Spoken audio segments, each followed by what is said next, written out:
La pire décision que j'ai prise en 2018. Et l'année n'est même pas encore finie, mais je peux te le dire, c'est la pire, c'est véridique.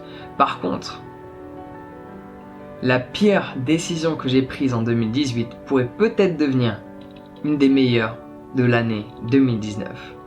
T'inquiète, on y arrive. Donc, cette décision que j'ai prise m'a appris 2 leçons. 2 leçons essentielles que je vais te partager dans cette vidéo. Donc déjà, pour commencer, la pire décision que j'ai prise en 2018, c'est l'achat d'un bateau à rénover. Il est là le hic. À rénover. Acheter un bateau, c'est ok. Mais le à rénover, il faut l'enlever. Alors pas mal de personnes sont déjà au courant parce que j'en avais parlé il y a 4 mois de cela. Et il est là le problème. C'est que j'en ai parlé il y a 4 mois. Il y a 4 mois, je pensais y vivre sous 2 semaines. Ça fait 4 mois que je suis encore dans les travaux. Donc cette pénichette pour être plus exact, c'est une toute petite péniche. Je te ferai une vidéo où je te montrerai l'avant-après une fois que tous les travaux seront finis. Donc je pense que ça va être d'ici la fin de l'année parce que je pars à Bali dans quelques semaines. Ça a bouffé mon temps, bouffé mon énergie, créé un désordre émotionnel. Parce que j'ai pas vécu de moment extrêmement agréable sur ce bateau. À part perdre mon téléphone dans l'eau et bricoler toute la journée, j'ai pas vécu de choses extraordinaires dans ce bateau. J'ai fait que des choses qui me déplaisent. Alors que de base, je pensais qu'elle allait me plaire. Là est la première leçon. Bricoler le dimanche, je trouvais ça cool. J'y pensais, j'aimais bien le faire. C'est génial. Un petit tournevis par-ci, un petit clou par-là, une petite vis par-ci, un petit marteau par-là. Alors bien sûr, j'ai inversé les deux, hein. La vis et le clou. Passons les détails. Tu vois, c'est pas mon truc. Je pensais que j'allais aimer rénover quelque chose que j'ai acheté. Pour y vivre, pour le mettre en location, etc. Sauf qu'au final, quand tu le fais tous les jours, tu réalises que c'est peut-être pas ton truc. C'est pour cela que je recommande aux gens de partir voyager avant d'étudier.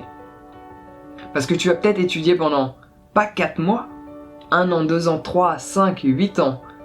Et quand tu vas te mettre à faire quelque chose qui est relié à tes études, le boulot de tes rêves, tu vas t'apercevoir qu'au final cela n'est pas le boulot de tes rêves, que tu n'apprécies pas le faire.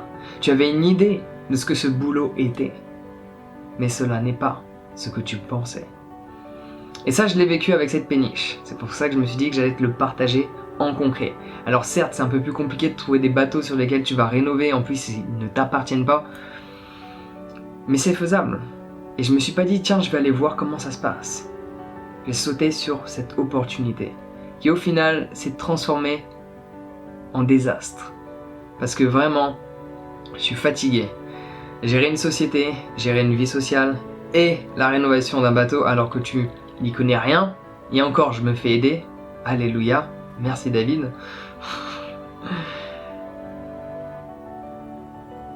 C'est une catastrophe assurée. N'achète jamais un bateau à rénover, sauf si tu connais et que tu adores bricoler, mais c'est genre ta passion, tu le fais tous les jours, ou alors t'es dans le métier. N'achète jamais un bateau à rénover. Une première leçon, avant de te lancer dans quelque chose, essaie de voir si ça pourrait vraiment te convenir, au lieu d'être plus ou moins bloqué par rapport à cette situation. Par contre, deuxième leçon, ce que tu perçois comme étant désagréable aujourd'hui pourrait être extrêmement agréable plus tard.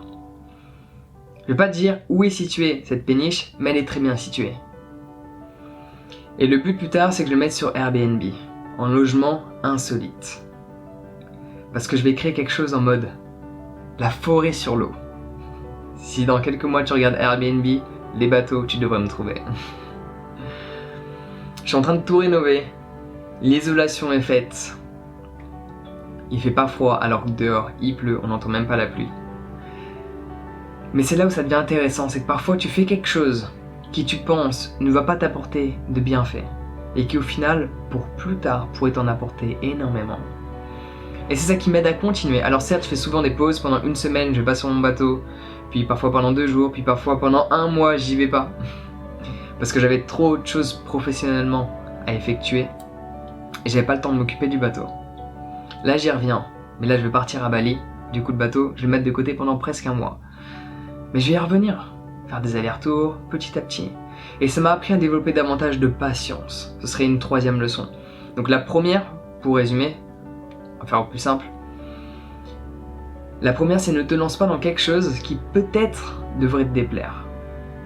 Surtout si tu prévois d'étudier pendant plusieurs années pour faire un boulot qui, peut-être après 1 an seulement, tu vas réaliser que cela n'était pas fait pour toi. Deuxième leçon. La difficulté d'aujourd'hui pourrait devenir la facilité de demain.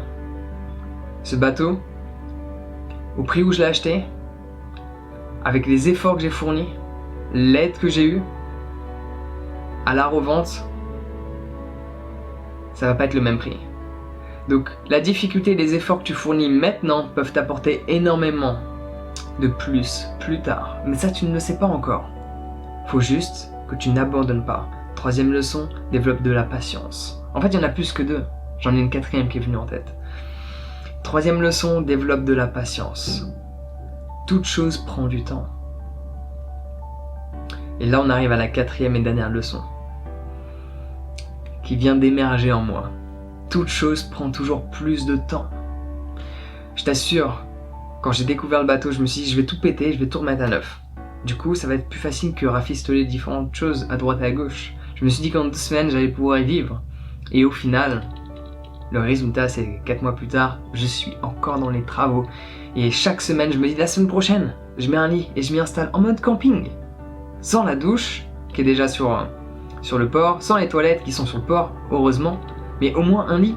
Et pour l'instant, le lit n'est toujours pas là. Peut-être la semaine prochaine.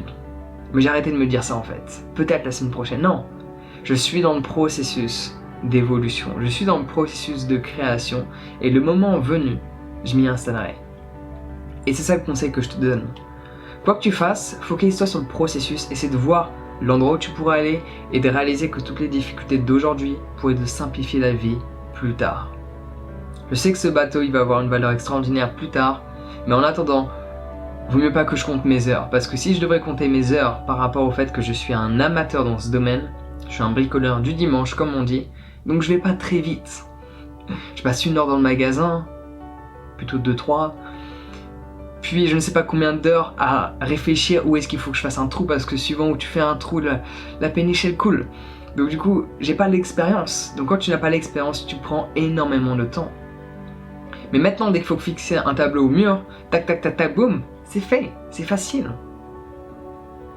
Dès qu'il faut faire des travaux dans une maison, ça devient facile parce que tout est droit, tout est conforme à certaines normes. Alors que dans un bateau, tout est du sur-mesure. Même les rideaux, il n'y a rien que tu peux acheter qui n'est pas sur mesure. Il faut tout confectionner soi-même. Et ça m'a appris quelque chose. Ça m'a appris à persévérer. Même quand tu n'apprécies pas quelque chose, mais que tu sais, cette chose va t'apporter énormément de bienfaits plus tard, tu devrais t'y accrocher et ne pas lâcher l'affaire tout de suite. 1 jour de plus. Patiente 1 jour de plus. Et continue de travailler 1 jour de plus. Et chaque jour, répète-toi cela. 1 jour de plus. 1 jour de plus. Jusqu'au jour où ton projet est enfin réalisé. Et là, tu peux enfin en profiter des bienfaits pour le reste des prochaines années. J'espère que ce petit message a pu t'aider. 4 différentes leçons, 2 principales. J'espère que tu les as retenues. Je vais pas te les énumérer à nouveau. Donc voilà, gros conseil supplémentaire, n'achète pas un bateau à rénover, sauf si tu es vraiment motivé. Achète un bateau tout fait. Personnellement, je voulais pas le faire parce que je voulais faire un espace à terre, en mode mix indien-marocain. Et quand tu achètes un bateau, il n'y a pas ça. Il y a que des banquettes, des tables. C'est pas mon kiff. J'aime bien être par terre. Du coup, c'est ce que j'étais en train de créer. Chose que je suis en train de créer. Chose qui est en train de se créer. Et devrait, incessamment sous peu, se matérialiser. Sur ce, prends soin de toi, passe une bonne journée. Et dans quelques semaines ou quelques mois, je ne sais pas, je te ferai une visite du bateau. Mais tu vas voir, ça va être très rapide parce que c'est pas très grand. C'est tout petit. Sûrement plus petit que chez toi, je t'assure.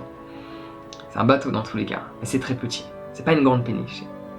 péniche compressée si tu veux, taille enfant. Mais on peut y vivre, à seul ou à deux. Mais pas plus, hein, après ça se complique. Prends soin de toi, passe une bonne journée. Garde cette motivation qui est en toi et serre-toi-en pour accomplir tous tes projets. On se voit bientôt.